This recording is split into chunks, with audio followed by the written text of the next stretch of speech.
today's topic is really about building foundations, how new volunteer coordinators can craft a vision for volunteer program success.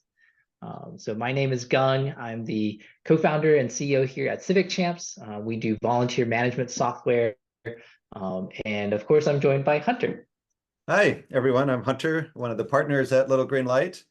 Happy to have you join us, and we're super excited to be sharing this webinar with Civic Champs and kind of sponsoring this series that we're doing this month with Civic Champs, kind of help celebrate the whole launch of the integration that you'll be hearing a little bit more about later.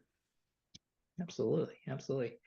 And so, yeah, so in terms of topics for today, we're going to be talking about, how to, if you're new as a volunteer manager or volunteer coordinator, and really, this is probably true for many other roles, but, just on that first 30 days, 60 days, right, as you're settling in, what are some of the things that you should think about to make sure you're set up for success? We're going to look at goal setting and crafting a plan, right? So how would you go about doing that? We will, of course, talk about the new integration for folks that would like to learn a little bit more about that. And then we got some pretty cool surprises and freebies and whatnot here at the end. So if you stay till the end, we'll review and all of those nice gifts that we have for everyone. So, but I think one of the things I'd love to do just to keep folks engaged, but also just to learn a little bit more about everyone, is we have a poll I'm going to launch here. And so would just love to get a sense of, for everyone that's joined, a little bit more about your program. How many volunteers do you have today? Do you have more or less volunteers than you have before COVID, more or less volunteers this year versus last year, just to get a sense of, where folks are sitting.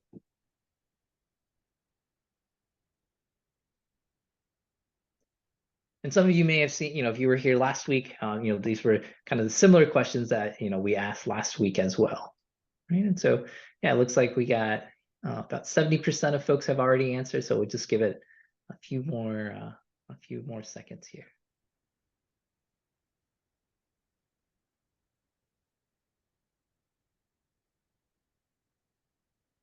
All right, we got 25 of 27, it looks like. All right, great. All right, so I'll end the poll and I'll share the results here. Let's take a look together. Right, and so looks like there's quite a big range, per usual, with a little bit of a distribution curve here. So maybe in the middle of the pack, right, in that let's say 50 to 500 range, or and then we have a number of folks also in the 11 to 50 range. No one super large today, right, about sort of 1,000 plus. And then it looks like people generally have more volunteers than they had before COVID, and for the most part, more volunteers this year compared to last year, right? And sort of a 63 to 37% range. And so, yeah, just a level set with everyone, and based on our data. And again, some of you might have seen this, so we're doing sort of a little bit of an abbreviated version here today, but in terms of giving and volunteering, so the last census reported $499 billion in donations. And then based on our estimates, both from the public numbers and then sort of trends that we've seen, there's 74 to 78 million adults volunteering today. In 2019, that number was 77 million, right? And then if you look at, another indicator such as volunteering search on Google, this is people that search for volunteering opportunities near me. You'll see here before COVID, right? This is sort of, the number of searches you saw. It obviously dipped here, right? This is going to be March and April and May of 2020 here, sort of at the beginning of COVID, and it really shot back up, right? And so by really 2020, the end of 2021, and then now entering into the full year 2023 is actually higher than ever, right? So the interest in volunteering is certainly there from the public's perspective, right? Now, obviously, that's going to vary based on your individual nonprofit and your experience, right? But this is where we're landing here.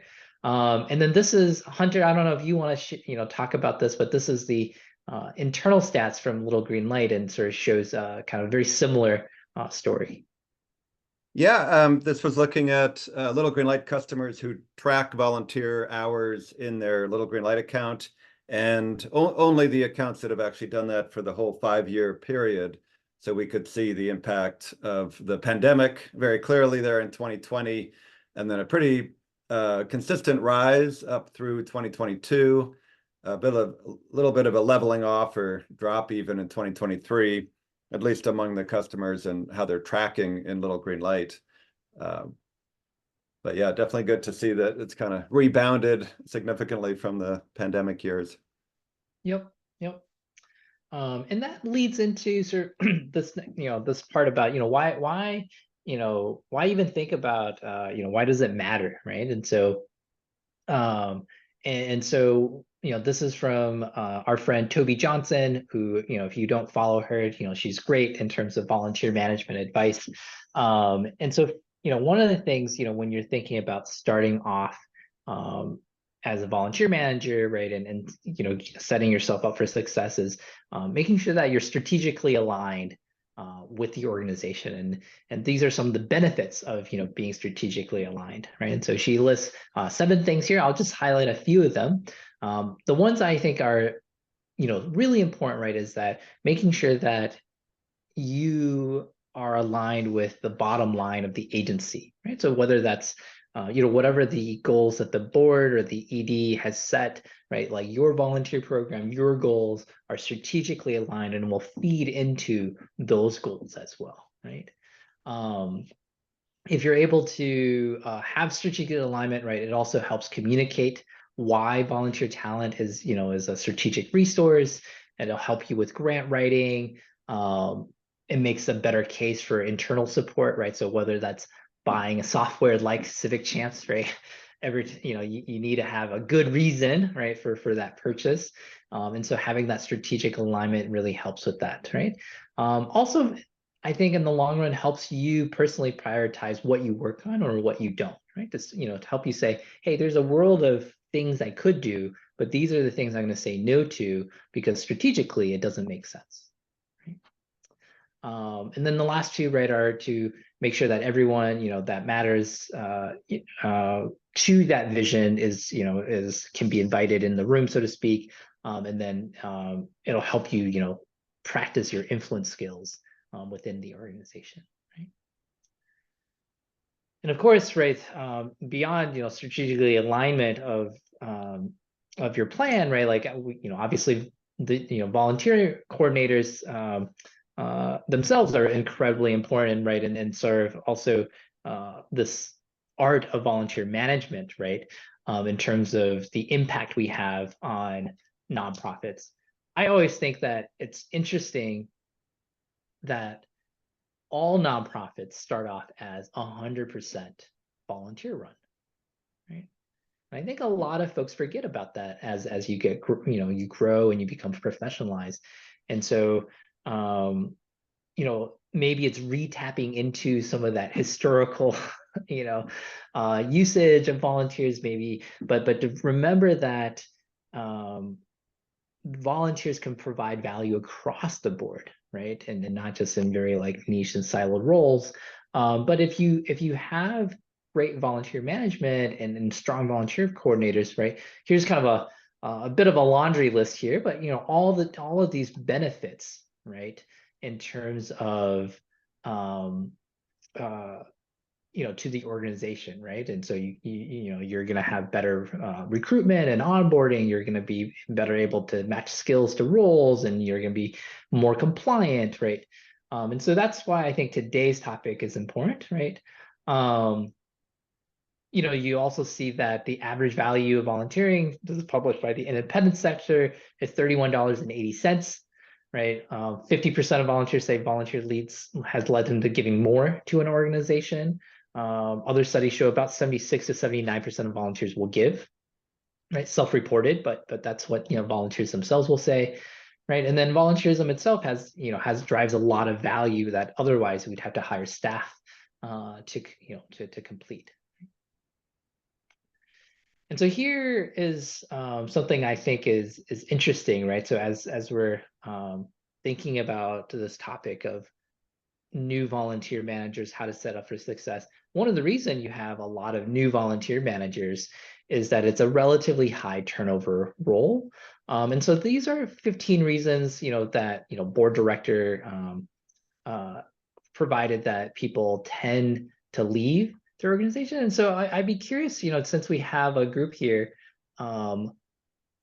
whether folks have a sense of, of these 15 things, what do you think, do you feel like is most important, right? Like, and sort of reflecting on your own experience, like why you left, or maybe why you're thinking about leaving, right? What do you think would be, some of the things that matter the most to you, specifically in the sort of volunteer management and volunteer coordinator role?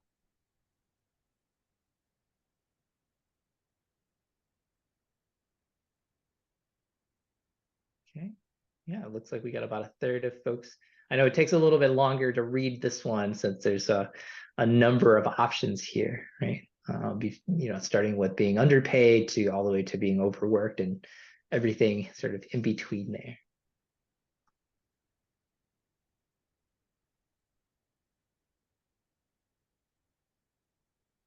All right. Looks like we got about 82% of folks, 85, 88. Just watching this tracker here. Yeah, maybe, yeah. So we'll give a quick 10 count and see. We'll end the poll here and share the results. So, all right. All right, let me share so everyone can see. So we had 30 responses here. I believe what and so this is multi-select, right? And so the number one thing, I wish this could be sorted, but you can kind of visually see. So the number one still is underpaid, right? And so it's that seems like 53% of the responses said, hey, this is a big driver. Excessive workloads was number 3 here. Poor leadership was kind of number 2, right?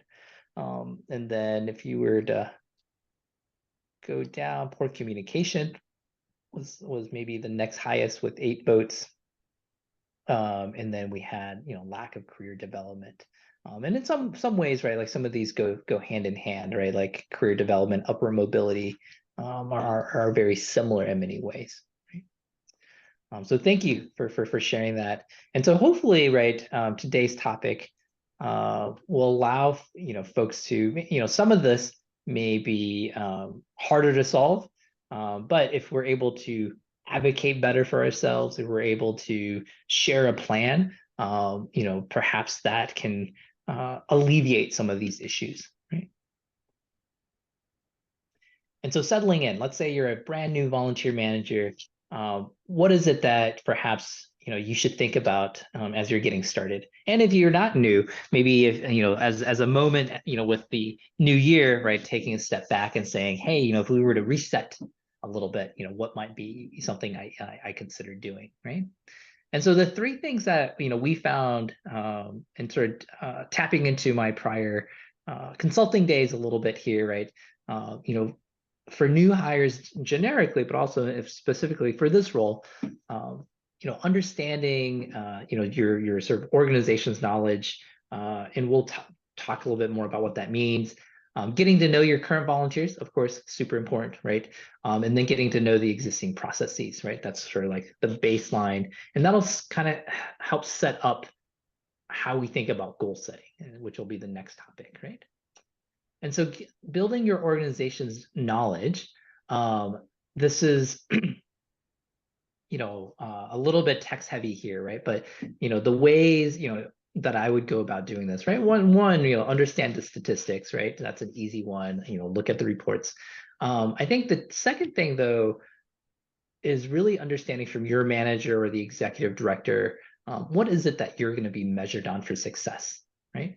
And if it's not clearly defined, right, I think that's actually, in some ways, you could find that to be frustrating, right? But it could be that, in my mind, you could look at that as an opportunity, right? To say, hey, I'm going to define those measures of success and bring that back to the organization, right? And you can use those as part of your goal setting. The other thing, right, is reviewing the organization's strategic plan and the goals, right? So making sure, again, aligning your goals and vision with those of the organizations, right? And one of the benefits, right, is that those goals are probably the evaluation metrics for your manager, right? Especially if you report directly to the ED, right, in some way. And so if you're able to help them hit their goals, right, that obviously makes you look fantastic as well. Right? And the third thing, here, well, I guess the fourth thing here that I would always recommend folks do is, just spend 30 to 60 minutes with each of your department leaders, right? Grab coffee, lunch, whatever it is. Understand sort of what their initiatives are, what their pain points are, and get their perspective on what they would like to see from the volunteer program, right? I think this gives you an opportunity then, ideally, right, as you digest everything, hopefully it highlights a couple what I'll call low-hanging fruit, right? The opportunities for you to do something for one of the other departments with the volunteer program that then really sets it up as a example of success, right? And what you're really trying to do is drive a bit of FOMO, right? Fear of missing out from everyone else that says, hey, you didn't want volunteers when we talked, but now that Joe has his super volunteer and you all see how great that is, now everyone's really excited and they want their version of Joe's super volunteer, right? And so understanding, hey, who in that which department might be most open to that? Is there a volunteer on staff that you have that could really provide a lot of value? And so an example, I was talking to a volunteer coordinator, she'd been there for, I think, 5 to 8 years, so a little bit more seasoned at an organization here in Indianapolis. And she said, hey, we had this one retired volunteer came in and she is, sort of worked with them and signed them to a program where they were, helping out with, I think it was like a little bit more mechanical, like, hey, helping with, some of the equipment maintenance, if you will, right? And he had some skill sets in the past, and that turned out to be something that was super valuable for that department, right? And they're like, oh my God, we'd have to pay so much, right, for this kind of expertise otherwise. And that really set her up for success with other programs later, right? Because they're like, hey, you can have something, I can work with you, right, to maybe identify and find volunteers here. The next part here, again, we won't go through all the text here. That's a lot, but getting to know your current volunteers, right? I think as you're coming in, right, like it's important, right, obviously to retain them, to keep them excited, and all those things. But in addition, right, like I would say, really understanding their motivations of why they volunteer with you all, understanding what ideas they might have about how to improve the program, things like that. Because when there's change, it's also an opportunity for everyone else too, right? Because they say, hey, maybe Holly or whoever wasn't open to my ideas in the past, but if you show some openness, right, that can go a long ways as well.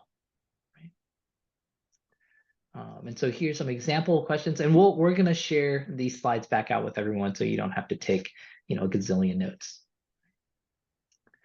And then understanding the existing process. So here on the right, this is what I think about as kind of the volunteer life cycle, right, or the different processes.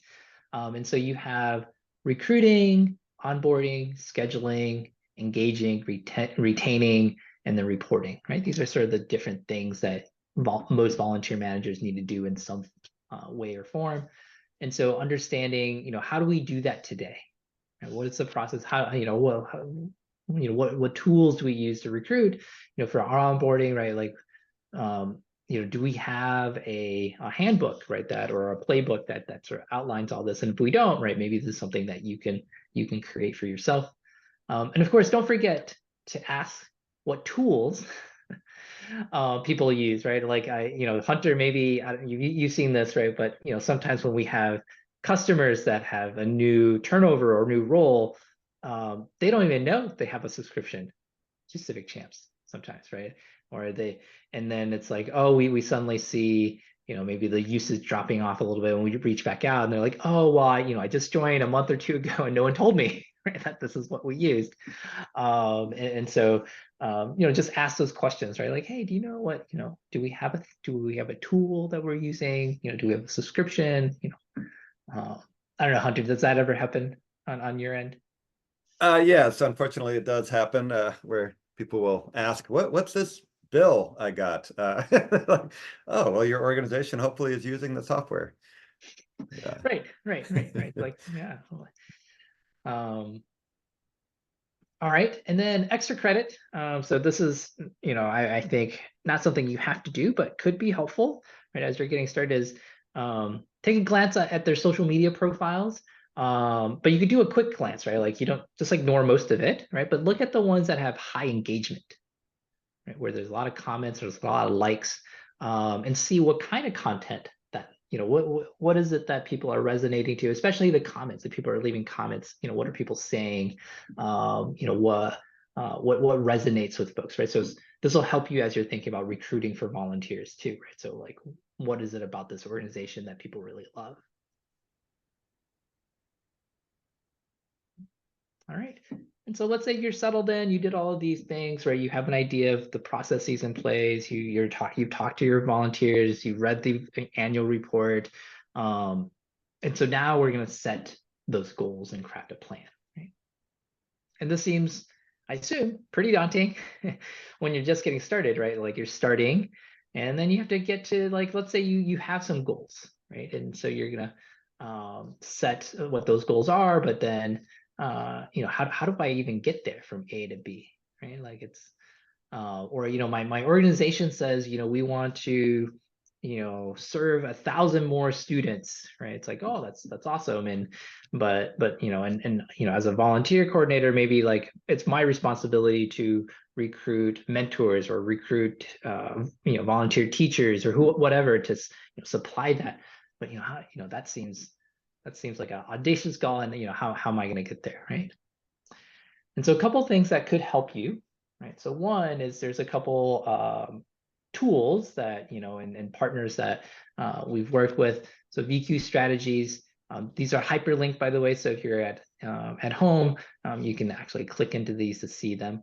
But they have ways to evaluate your program, right? And so like you can understand, where in your program, where are you strong, where are you not as strong with, things like that.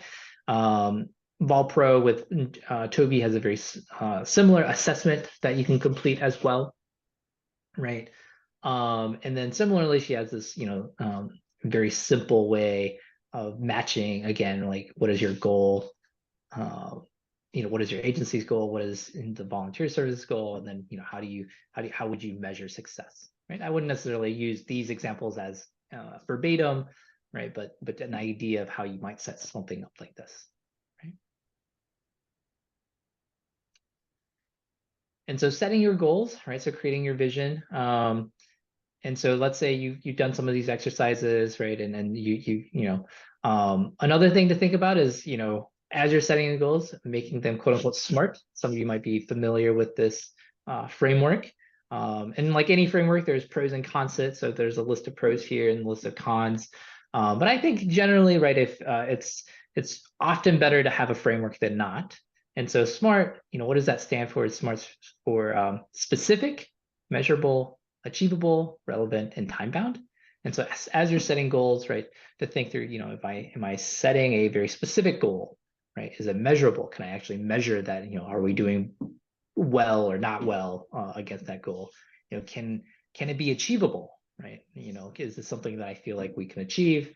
Is it relevant, right? So thinking back to your organization's goals, right? And does this thing tie to the organization? Is it relevant to the organization?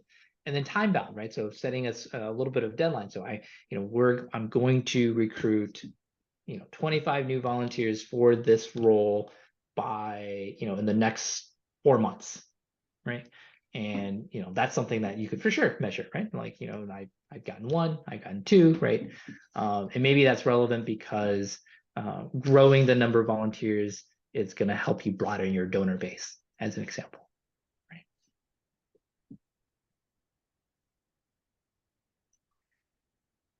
And so yeah, so again, right now that you have your goals, right, how are you going to get there?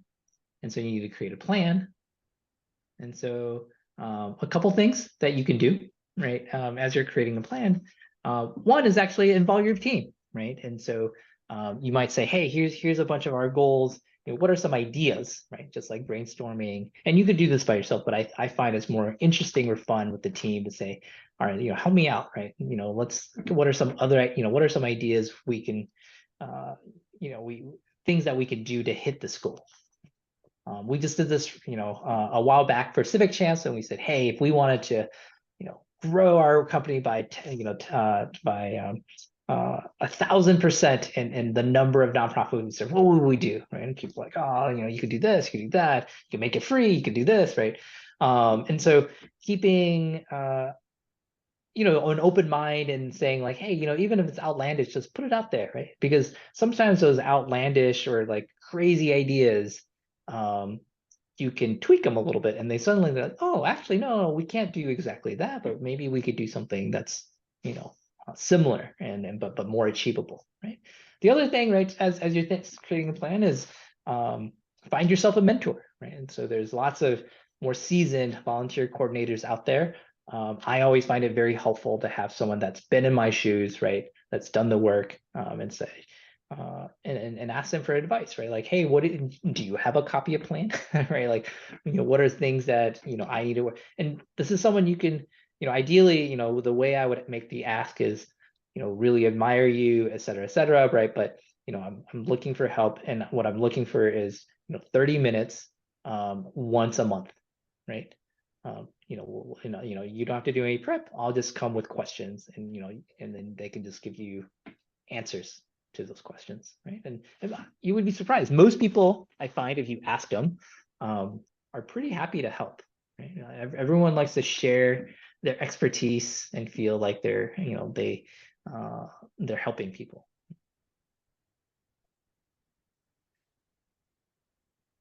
The other way to make a plan that I think is really helpful is instead of saying, hey, I'm gonna, instead of starting with the actions that you're gonna do, you could actually start with the questions that you have, right? It's much easier to think about, hey, by the end of 2024, I want to triple our recruitment. And then you probably have a number of questions in your mind of like, oh, well, what do I need to, well, I don't know how to do that. So, but what is that I would like to know that would help me get there, right? So maybe a question would be like, has your organization recruited in the past? Was it successful, right? How do I find recruitment ideas? Which of these options might work best for, which should I start with? How do I, test if my efforts are effective? And you just write down all these questions, and that actually becomes your plan in many ways. Because what you can do, right, is you say, hey, I want to answer these questions. And then you have maybe a separate column or a separate, next to that question, like, how am I going to answer that question? Right? So and that's much easier because now it's a very small thing you have to handle instead of the big question. You could say, hey, I have this small question. And if it's like, let's take this example here. Has the organization recruited in the past? Was it successful? Well, shoot, and that might just be the way I'm going to answer that question is ask the last volunteer coordinator, right? Or I'm going to ask one of my volunteers, right? Or I'm going to ask the ED, right? And then I'm going to have a quick conversation, and then I'll have the answer to this question, right? And as you fill that out, right, now you all of a sudden have a bit of a plan, right? And there's outputs to each of these, right? So you say, oh, if I answer this question, then I'll know this information, or I'll actually be able to produce something, right?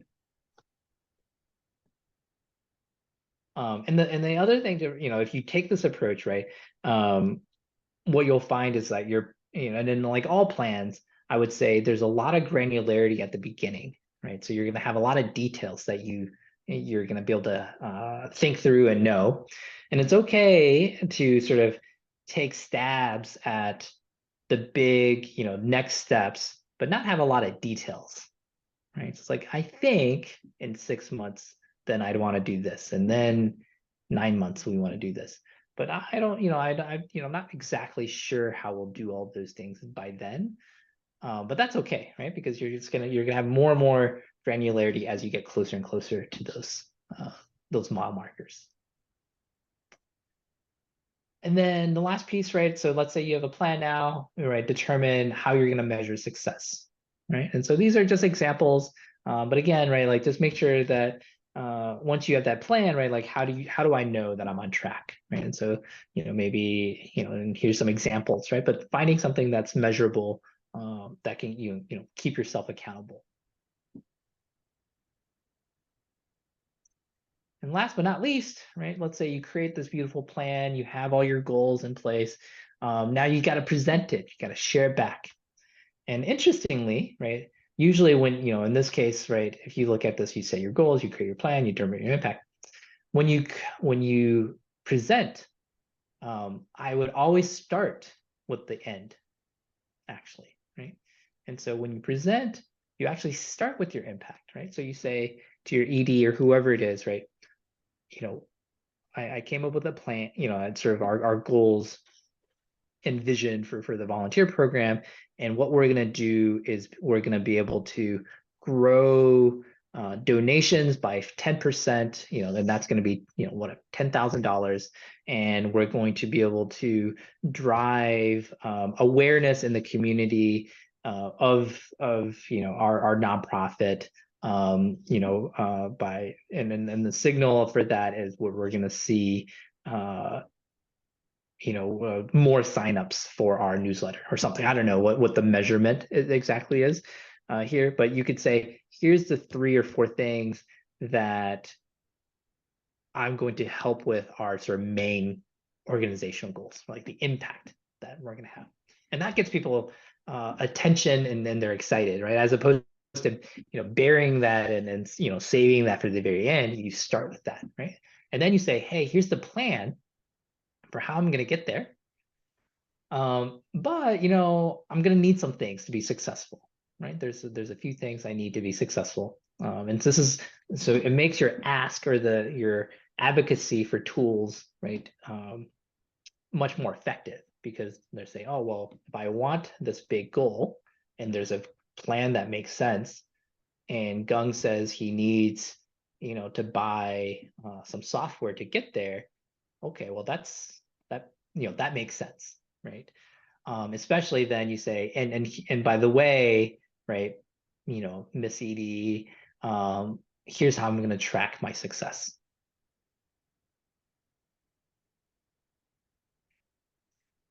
And so, yeah, so that's sort of the, in a nutshell. Hopefully that was helpful.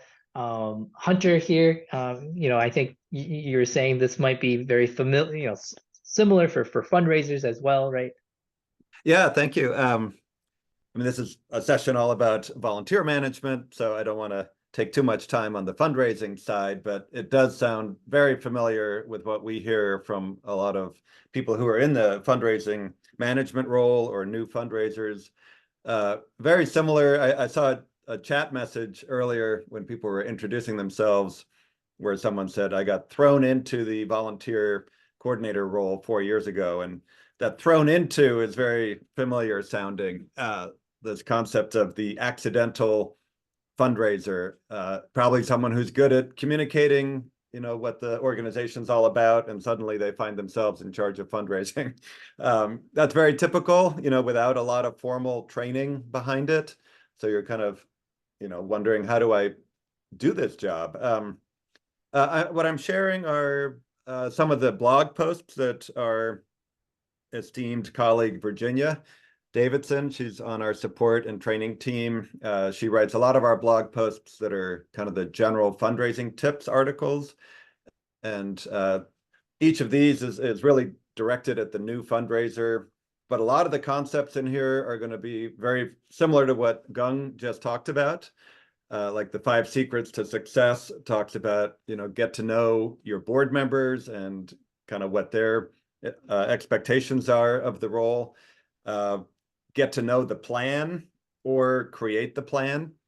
And that's actually the whole second article here is completely about developing a plan, which is very much in line with what Gung was just talking about. And we participated in a study a few years ago that was of smaller nonprofits.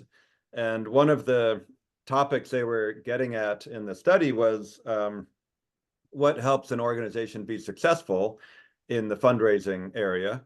And the number one indicator was that they had a fundraising plan. And you might think that's obvious or that everyone should have one, but a lot of organizations don't have a written fundraising plan. But that actually was the number one indicator of success. So that is extremely important to kind of have that plan or create one. And then the last two are more about how to just be familiar with the terminology and just understand kind of the key metrics and what everyone's talking about. But I'll share links to these in the chat. I'll drop that in here.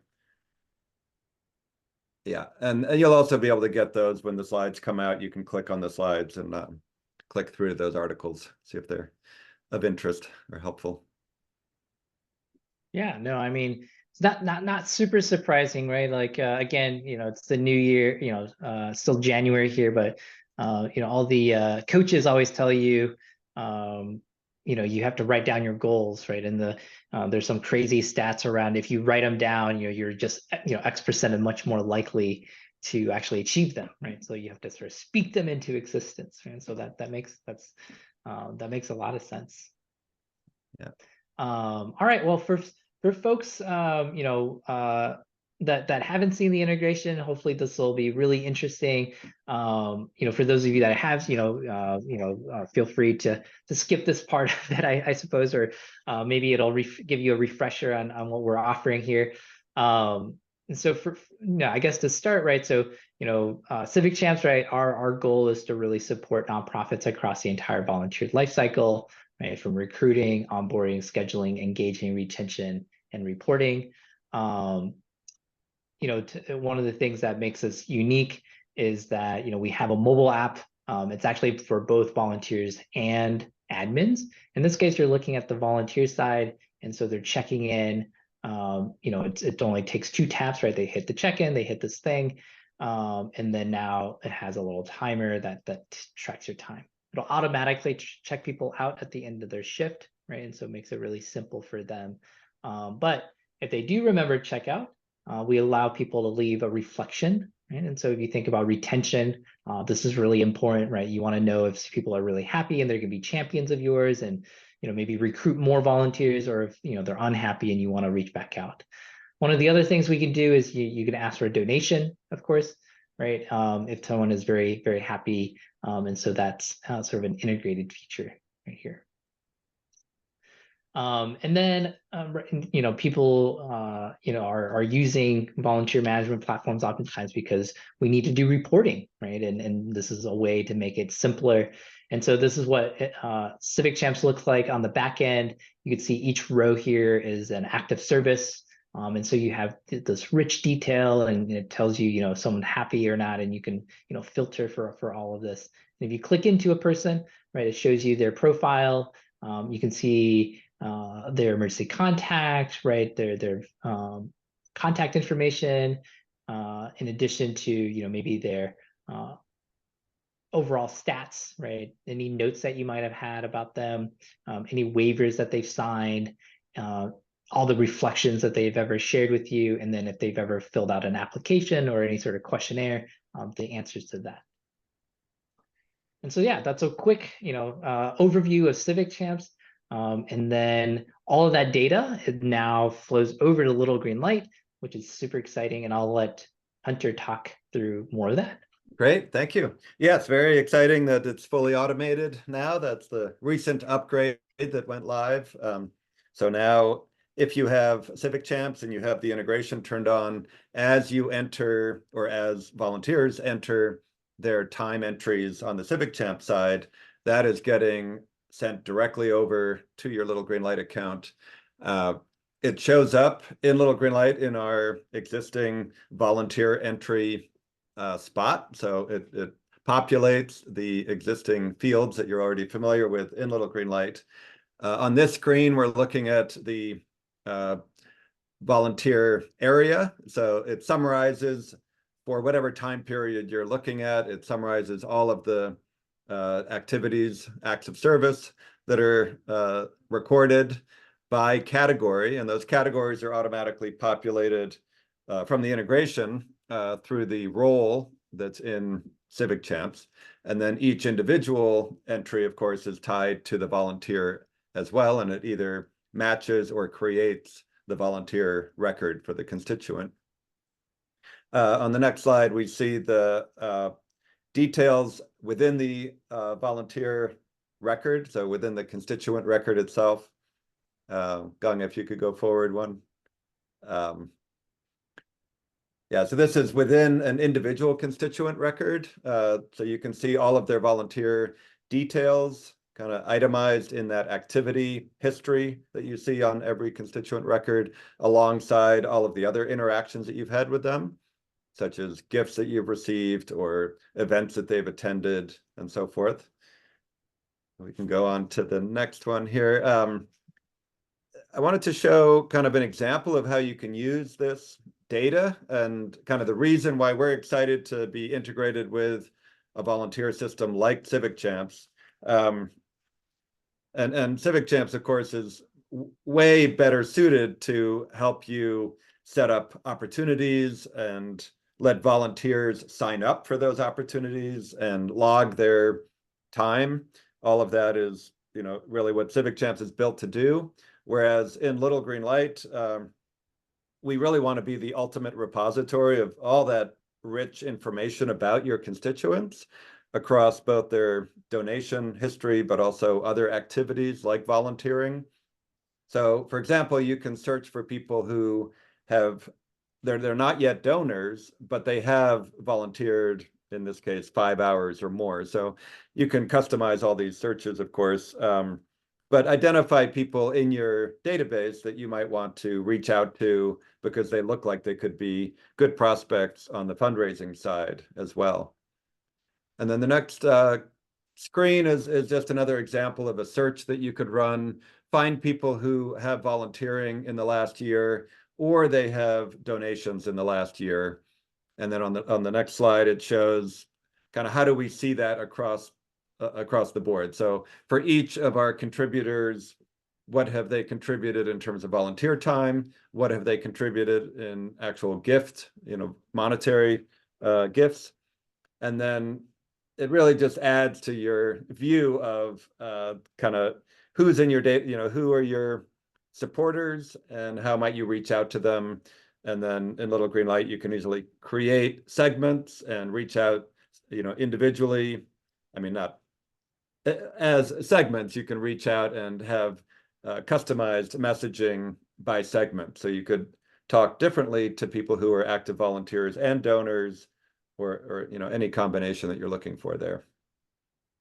So getting to how to turn on the integration, you will need a Civic Champs account. So that's one of the key steps, is to take a look at Civic Champs, understand what, how that all works and how that would work for your organization.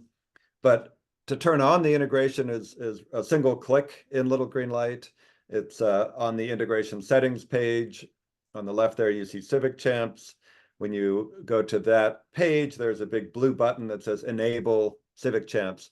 That does two things. One, it adds a new field to your account, which is an external constituent ID. But that is used to sync up the volunteer in Civic Champs with the constituent record in Little Green Light, so that they can talk directly to each other and not create duplicates, as new volunteer entries come over.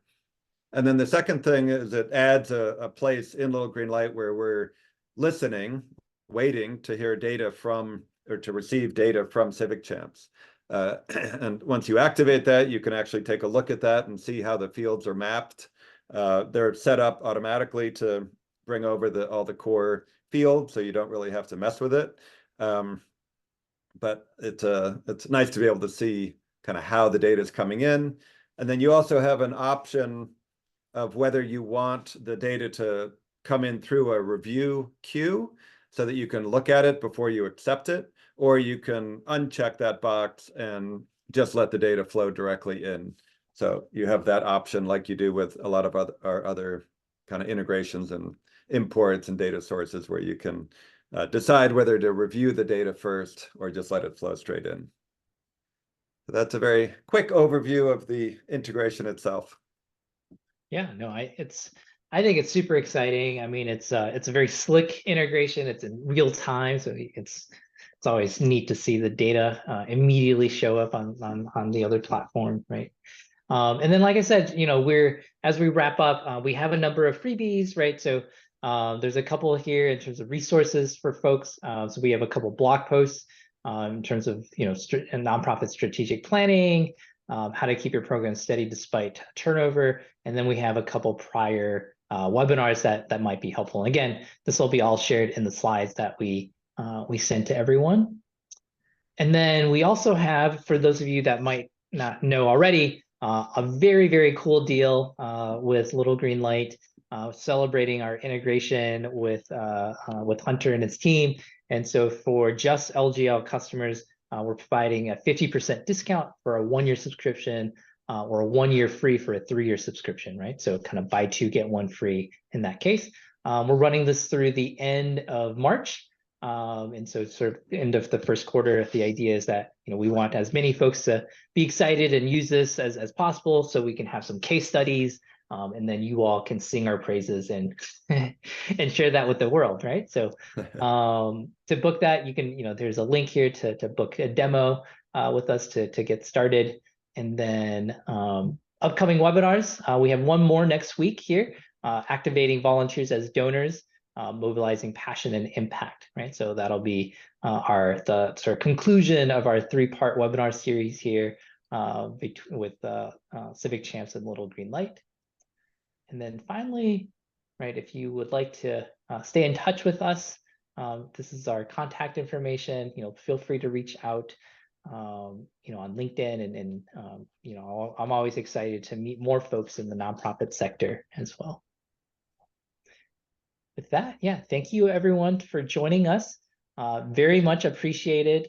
I know everyone's very busy, and so thanks for making sure that you can show up to today's webinar. Hopefully we'll see you next week as well. That should be a nice topic around how that partnership or connection between volunteers and donors.